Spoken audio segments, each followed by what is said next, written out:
Thanks, Sophia. I'm super excited to share more about what we're doing at Cresta. A little bit background is me and my co-founder, we met through the Stanford PhD program. So we were doing like research in natural language processing, reinforcement learning. I spent about a year at OpenAI working on using RL to control basically web browser agents. And when we started Cresta, we were have this shared vision of using AI to augment humans. So we built this product basically for contact centers that suggests, real time what to say, how to say things that allows people to be more effective, more efficient. And I think fast forward, I think, every few years, there will be some, exciting thing happening in natural language processing, and our architecture continued to evolve. In the beginning of like 2016, we were using mostly like retrieval-based, methods with training LSTMs on data. And then when BERT came along, that was like the first sort of moment where, we revamped the architecture to be mostly pre-trained transformers. And then we deployed GPT-2 based models, generative models for suggestions in 2019. That's where you have models that sort of not pre-trained on lots of like GPT-3, but more like, fine-tuned per customer. And I think fast forward today that there's a lot of excitement around large language models, and it actually unlock a lot of new capabilities that we are able to do with conversations. So I'd love to share more through today's talk. And also, I wasn't sure how technically deep I should go into. So this talk is more on the high level, and feel free to keep it an open discussion and dive into any details for open questions. Cool. So I guess we all know that ChatGPT, right? There's fast adoption in the consumer side, and then there's a lot of enterprise. Almost every single enterprise these days, we're thinking about how do they deploy generative AI as one of the core strategy. And this is changing very quickly for even the large enterprises want to adopt this technology. This is very unseen in the technology landscape. And of course, there's NVIDIA and hardware, there's a lot of demand for generative AI. So we see that demand is new and demand is real. So and I think Gartner, so one of the leading analysis firms, yesterday published an article about generative AI. So they do this technology analysis every few years, and they create this basically hype curve of where the technology in their life cycle is. And then generative AI is actually at the peak of the hype. So there's a lot of expectation, and there's challenges in terms of deployment. And I will basically briefly mention about what is if you use what are the challenges of ChatGPT when deployed directly to enterprise setting, based on what we are hearing from our customers. So one challenge is I think there's a lack of more coherent strategy. There's a lot of demos and point solutions. So for example, summarization is a model, right? And then people will say we can do summarization, and that's just one use case. But there's no well, from what we hear from customers is they're all over the place in terms of where they can apply generative AI, and then there's a lack of understanding of how do they execute a strategy to transform the company. And then the second thing is if you think about ChatGPT, it's a pre-trained and transformed around large amount of data. There's a knowledge cutoff of 2021, and the knowledge is being updated a little bit through RHF, but it's still a static model. So how do you actually adapt this model to a company's own processes and private data and knowledge? That's a challenge itself. And I think hallucination is still a problem that hasn't been solved. So if you, for example, if you deploy the customer service use case, and you are a customer of United Airlines, and if you want to call and ask about certain information, the model might produce wrong answers. And that could be really bad in terms of the user experience, because it basically breaks the trust between user and then the product or the brand. right? So enterprises will rather not deploy the model that that could save bring so much benefit, because that will drive the customers to other brands or other channels. And most importantly, I think there's an integration of workflows, right? So because the model is always as good as what the context you give it, right? Because through prompting, if the context is wrong, or if the model does not have access to the key APIs or key workflows, then it's limited. It's almost like it's a very powerful brain or language model, but limited in terms of its action or capabilities. And I think lastly is the ability to learn, right? So because once you deploy the model, there are always like misclassifications or mispredictions. So how do you enable the model to learn about the company and learn to improve itself? And there are a lot more things. So I think cost and latency is also a concern. GPT-4 costs about 3 cents per 1,000 tokens. And that could be very expensive for large scale deployments. And then the latency could also be very challenging for real-time applications. And one thing I haven't mentioned is the privacy and the security. A lot of companies are concerned about sending data to a public model. And so there's a lot of interest around the private and secure models. I'll pause here real quick. I see there's some chat happening. Is there any questions? I don't see questions, but I think after your talk, we will start Q&A session. And guys, please feel free to unmute yourself and ask your questions directly to Tim. We want to have conversation. We want to learn from each other.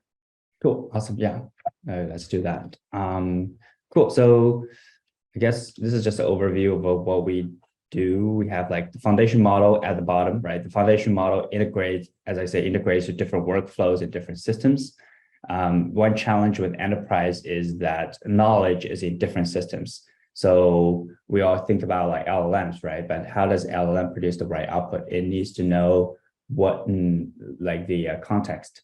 And then a lot of heavy lifting work we do is sort of integrating the data from different sources to provide a unified view for the LLM. And once you have that, you can build different applications. We build it for contact center agents, their managers, their leaders, and the end customer, and then sort of drive business outcomes. The reason I mentioned that is because that if you think about any kind of product, there will be a lot of features we'll be building, and then the features will involve different kinds of AI capabilities. So if you map out for our problem, if you map out all AI capabilities, there are many dimensions. So one dimension is the latency requirement. So how real time you want the output prediction to be, right? So we have features that are more offline, batch offline. So things like customer insights, and then things more real time, things like real time recommendation suggestions and Copilot. And another dimension is the level of AI and accuracy. So what is the accuracy requirement you need for the AI? So for some of the things like sentiment analysis, maybe you don't need a sophisticated AI to deliver the high accuracy. Whereas for some of the capabilities like real-time coaching and summarization, that will require a lot more complex AI. And that basically has an implication for the model, right? If you think about these two dimensions, the more real-time you want to be, you can't have a very large model. And the more complex the AI need to be, right? You need the model to be bigger. So that becomes this diagram of latency and cost, right? So for some of the models, you have to be small. For example, Smart Compose is a feature that is sort of auto-completing what you're typing. This has to be very real time because you have to be as quick as the human types. For some of the features that coaching and knowledge assist, these features will basically require larger models. So if you look at ChatGPT, it's a very huge model and it's very costly. And when we design a system, it's really about creating a trade-off of what model is right for the right use case. And the reason we start with Ocean is because we want to achieve a better such trade-off.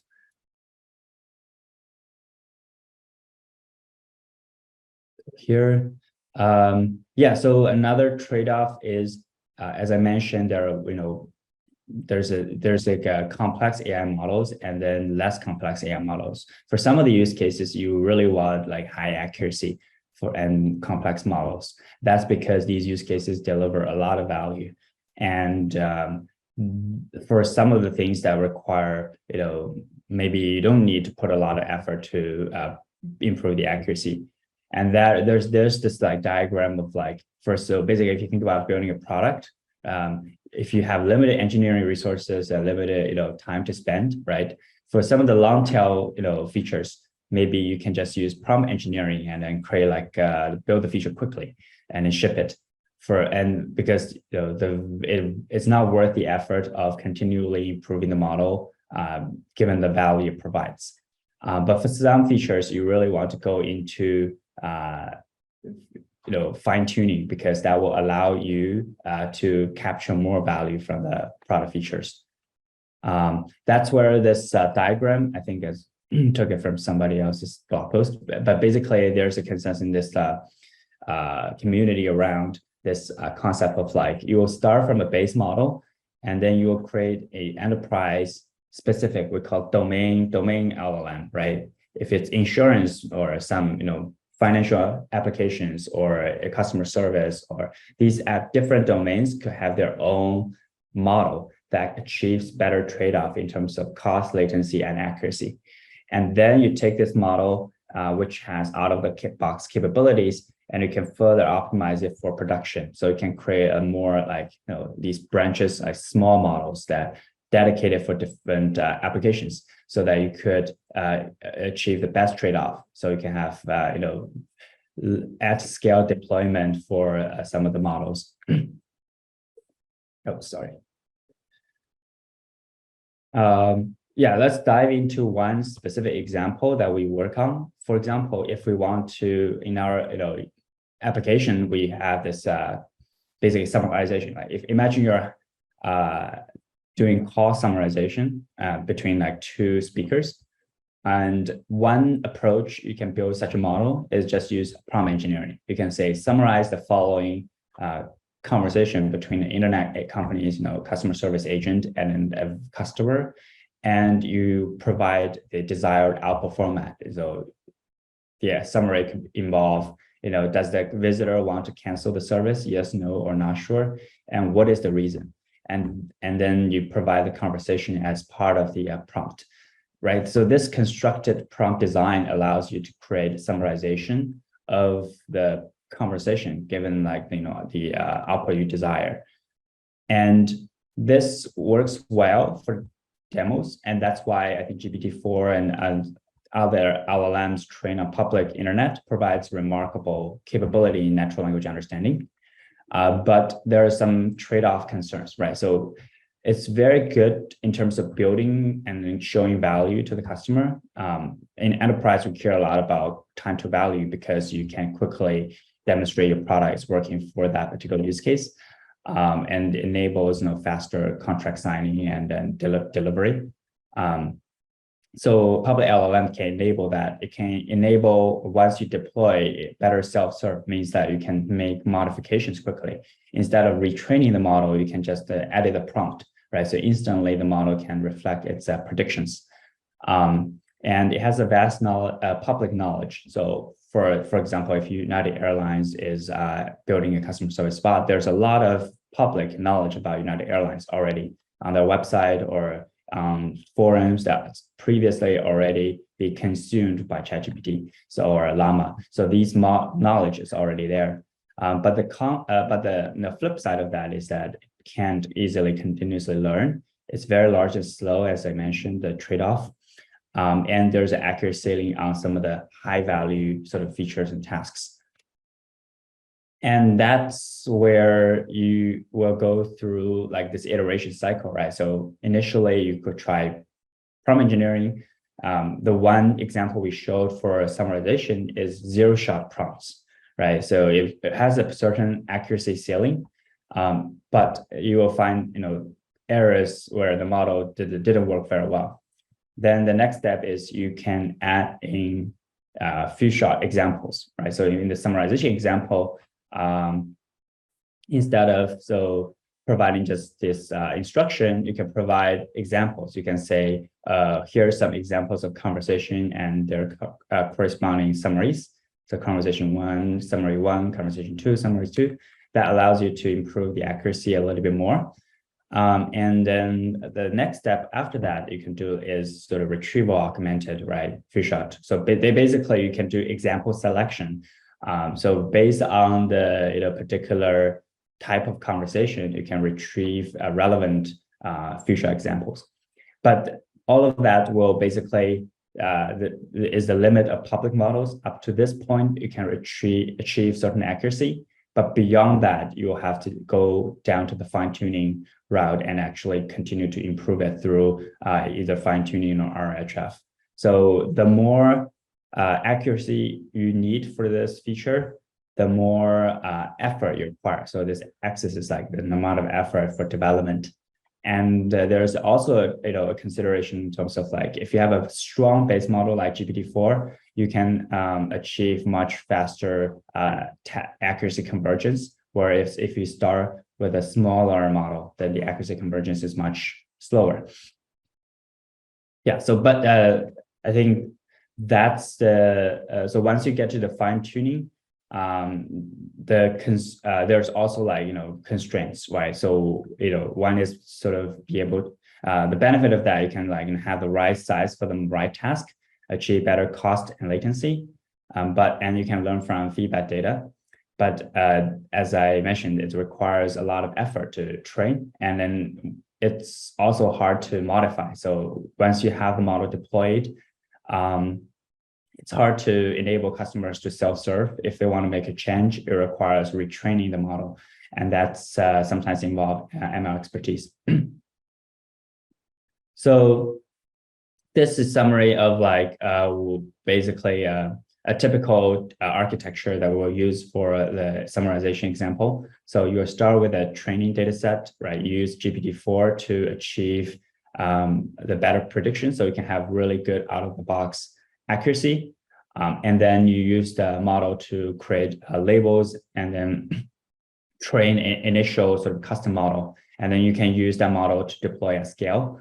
And additionally, if the user start using the model, you will have feedback data. So eventually you have the GPT auto label synthetic data, and you have the feedback data, and then continuously improve the model. Yeah, so this is just you have a out of the box public LLM, and then you train a fine-tuned model. Recently, we released this sort of contact center foundation model. We call it Ocean. And the concept there is that, as I mentioned, there's generic public LLMs and they fine-tune models. But in order to achieve better trade-off, right, as there's pros and cons of both approach, generic versus fine-tune. And then the domain LLM really try to achieve better trade-off there so that it can have better out-of-the-box capability like the generic LLMs, but also have the ability to learn from feedback and have lower latency serving for particular tasks.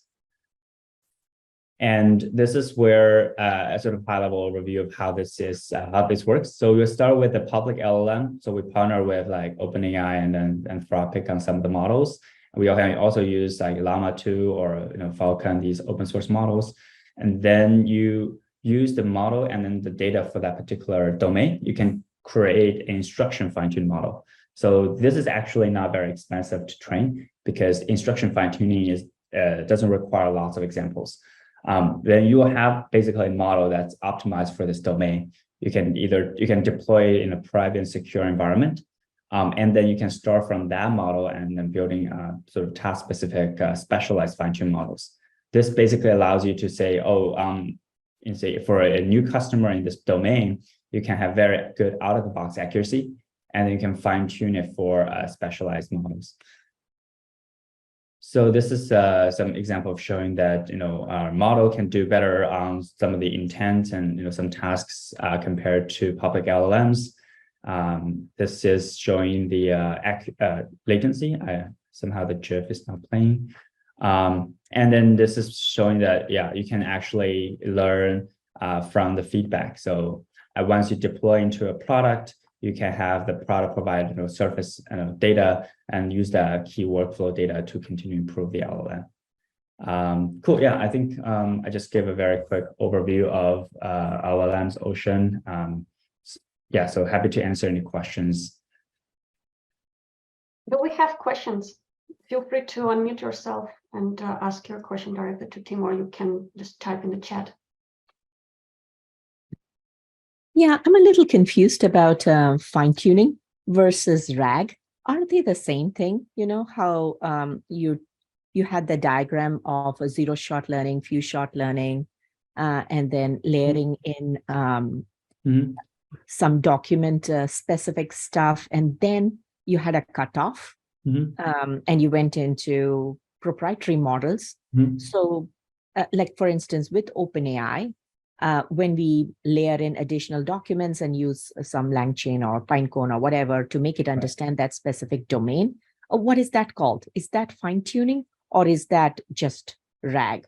Like which side of that line is it?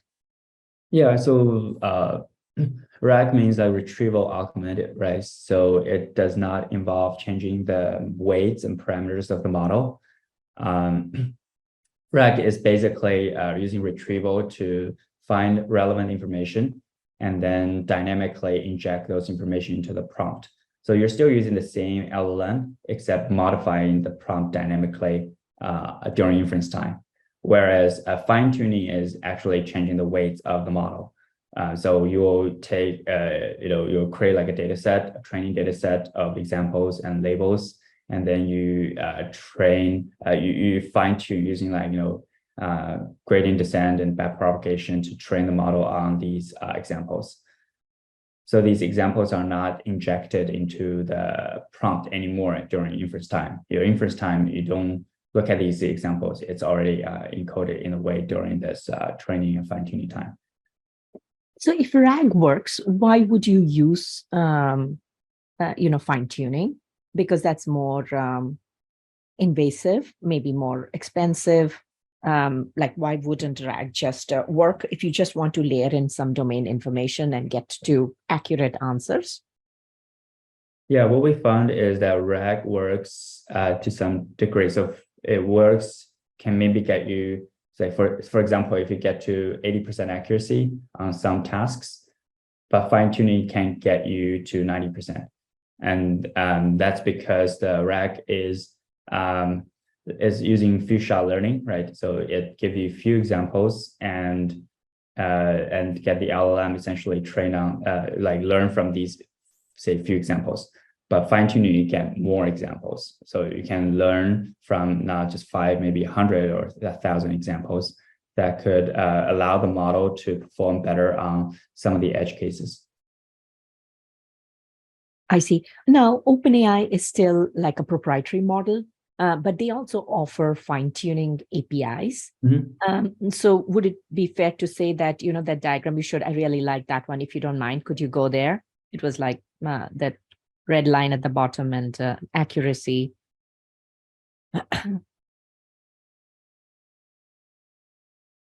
Yeah, so this one, right? Yes. So OpenAI is a private model and it does offer fine-tuning. Right. So it creates a model but hosts it on its own. So is that considered a private model or private in the sense? Private model.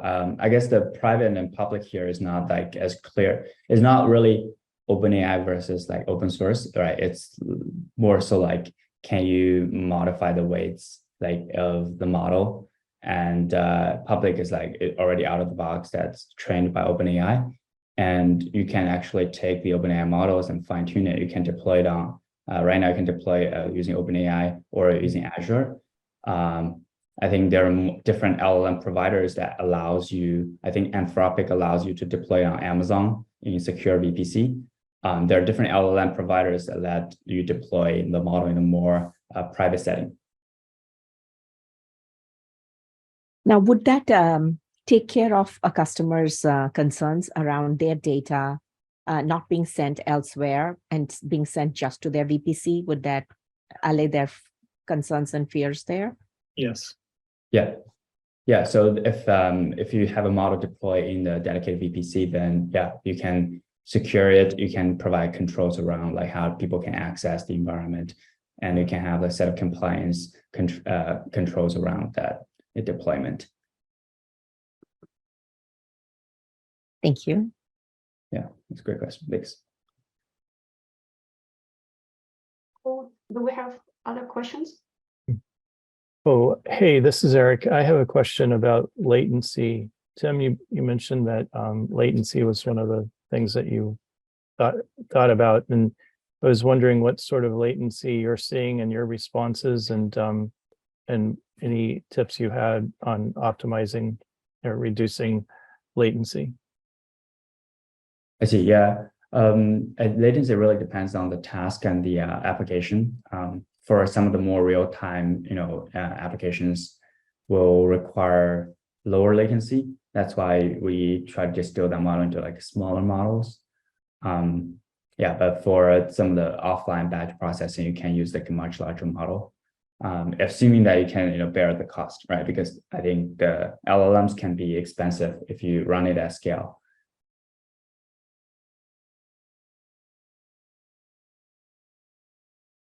Okay, thanks. Yeah, and on cost, like, do you have any ballpark figures for costs, like for like 1,000 sessions or something like that? What sort of cost you're seeing? Yeah, with the cost, because you don't have to deploy a huge model, you can achieve almost like a 10 times cost reduction compared to using like GPT-4 out of the box. Okay, thanks. Yeah. So, yeah. And so, like, do you have a number for like how much it's costing you for like 1,000 sessions for like a small optimized model? Yeah, we've seen, it really depends on the model, right? For summarization, for example, that you can, GPT-4 maybe cost like 10 cents per chat on average, and whereas like our model can be 1 cent or even lower. So that allows you to get a better cost trade-off, and you can deploy at scale with a lot more chats. Okay. Right.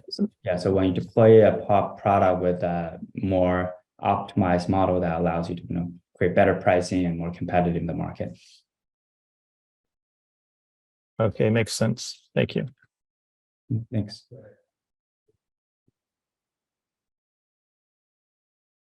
Tim, I'm wondering, as I understand, you guys using like OpenAI API and Anthropic, right? Do you have any data, like comparison, how those models perform? Like what is like sort of pros and cons between those two foundational models? Yeah.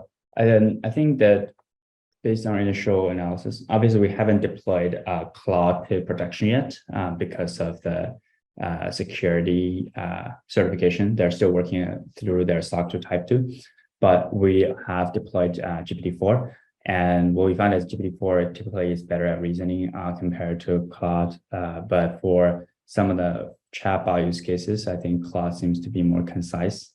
And I think Claude also has a better pricing structure around the context tokens. So that allows you to be able to deal with better, in a conversational setting, that's kind of better for our use case.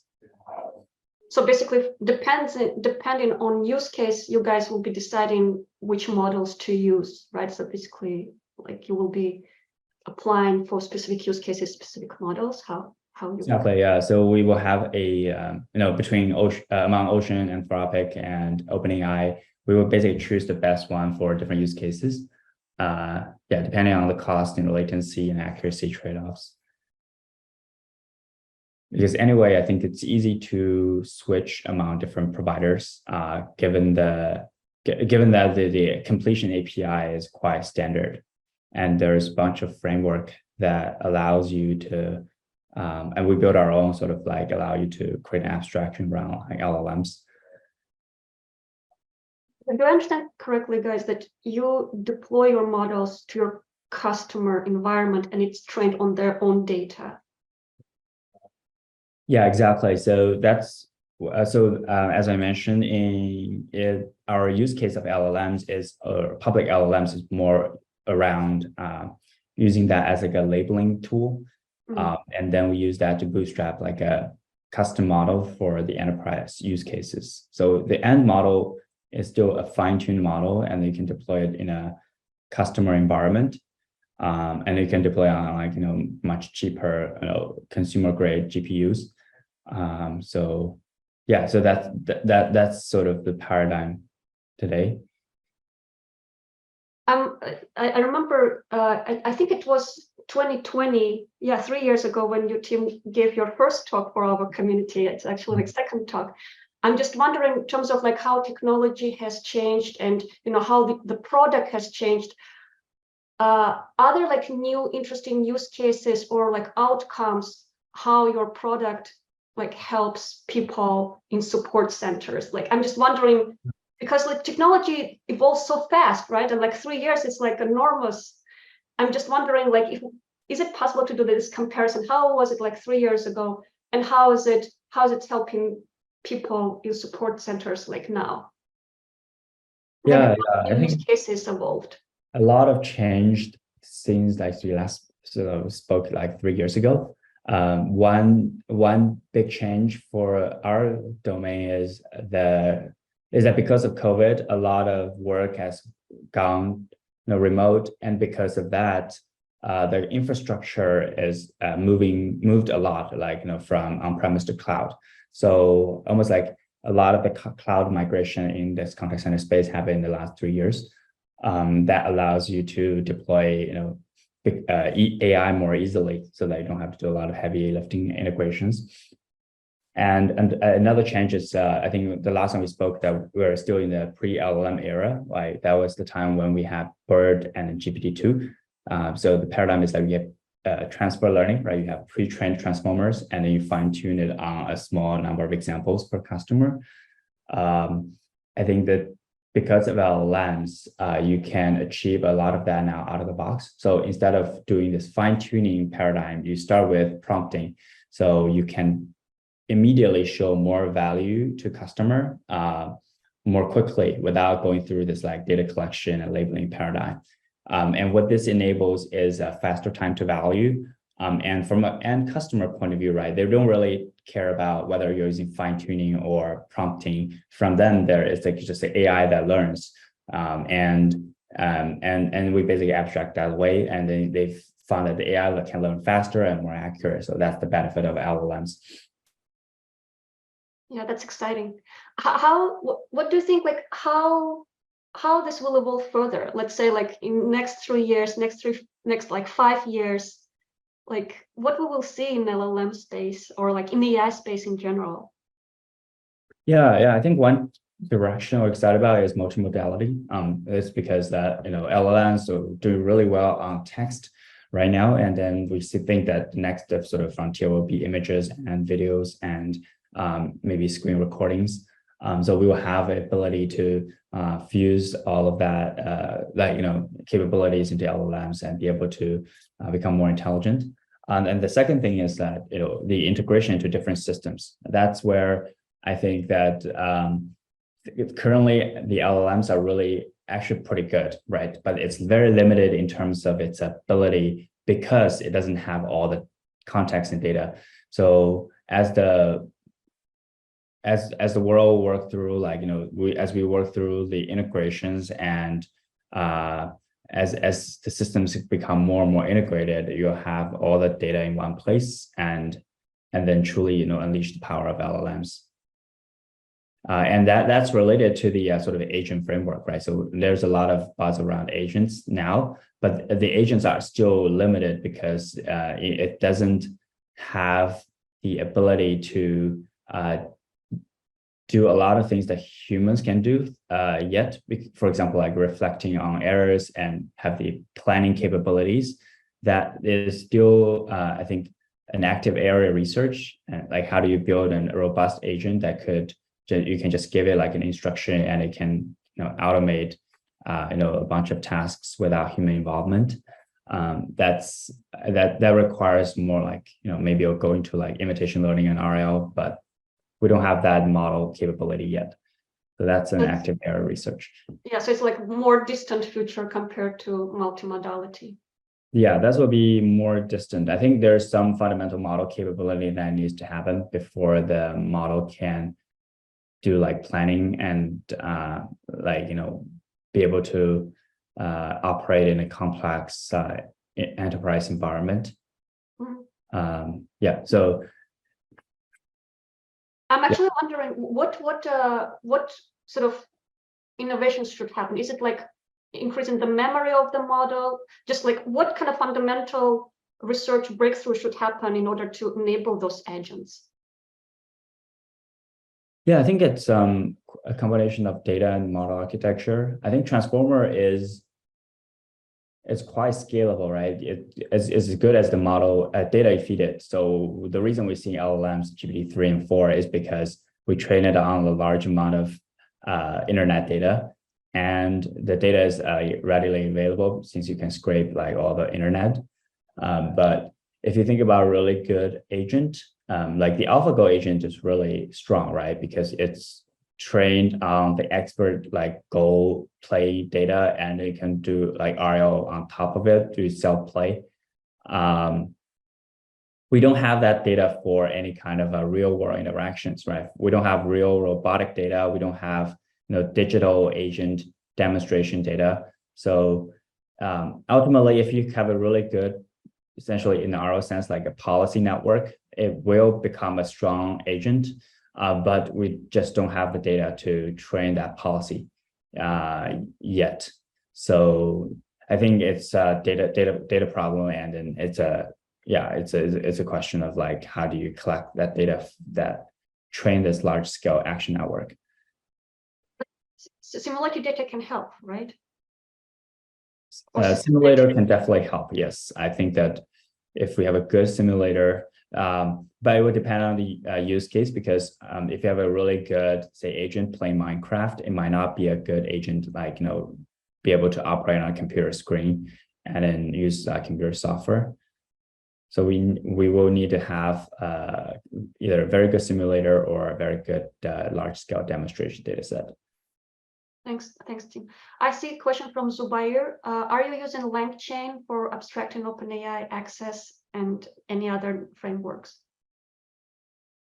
Yeah, we started off using LangChain, but then we realized that it's better to have our own abstraction. So we build our own sort of in-house LLM templating engine and abstraction.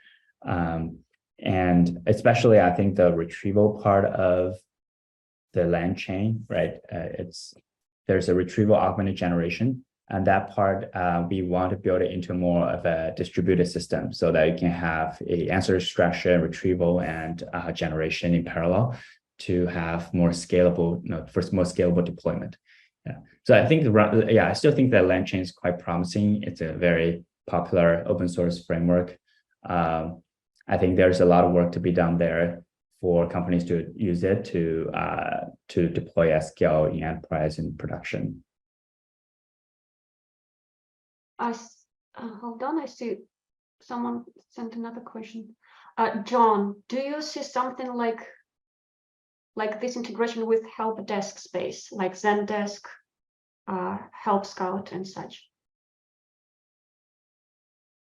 Integrating with help desk, yeah, we integrate with various systems like help desks and knowledge bases.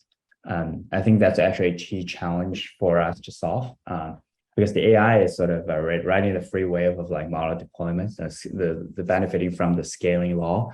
But for the real challenge is really around the data, like how do we get all the data in one place and get LLM the right context, the right time.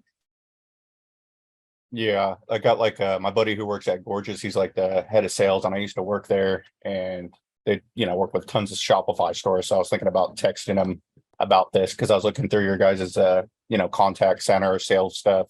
And so it seems pretty intriguing. And I know the founder at that place is trying to integrate AI into their stuff to get ahead of like Zendesk, for instance. Interesting. Yeah. Basically, potentially Ocean can power other like products, right? Yeah, I think architecturally, that's our goal, is to have I think our conversation AI modeling and the system can power other products. We started with contact center because it's a big market and it's like a way to bootstrap a business. But really our goal is to enable using generative AI to enable humans to be more productive, and conversation AI can happen in many different places.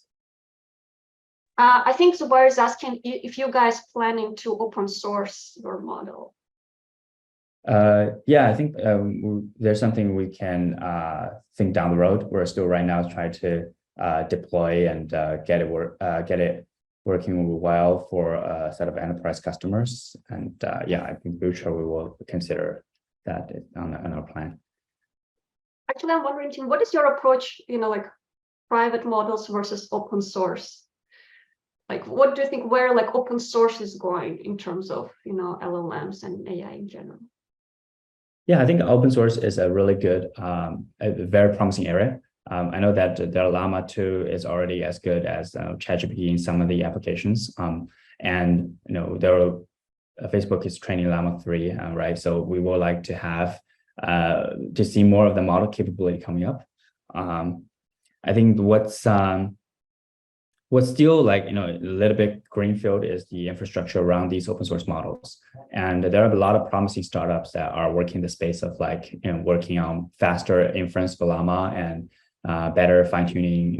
So that I think soon we'll see more like platform as a service, right? So that you can use these open source models as easy as the OpenAI and Anthropics of the world. So I think open source will basically be the de facto choice if you were using for some of the applications for simple for the task that doesn't require complex reasoning like GPT-4. I think the default will become open source, so that you don't have so it's a better cost trade-off, and you can have more flexibility and more privacy. But I think the OpenAI and Anthropics world, the edge will be around the frontier models, right? Because that will be the area where people have a lot of upfront investment and sort of build the next generation of foundation models, so like GPT-5 or Claude 3. That will be much better for the harder tasks. Yeah, and maybe there will be some breakthrough around new model architecture, new agent frameworks that allows those platforms to be very useful. Yeah, basically once or if they open source models catch up in terms of quality of output and infrastructure around it, they might become by default choice, right? It's just the matter if they will be able to catch up. Yeah, well, it will be a default choice if there's. I think the reason is because if you look at a lot of language tasks, it's very it requires a lot of customization. So every use case is a little bit different. It's not the same as speech APIs, right? Because with speech, you just want something really out of the box and quick to use. So that's where you can see a lot of APIs that people use versus building that in-house. Mm-hmm. Yeah, I think the language model side, there will be more adoption around open source.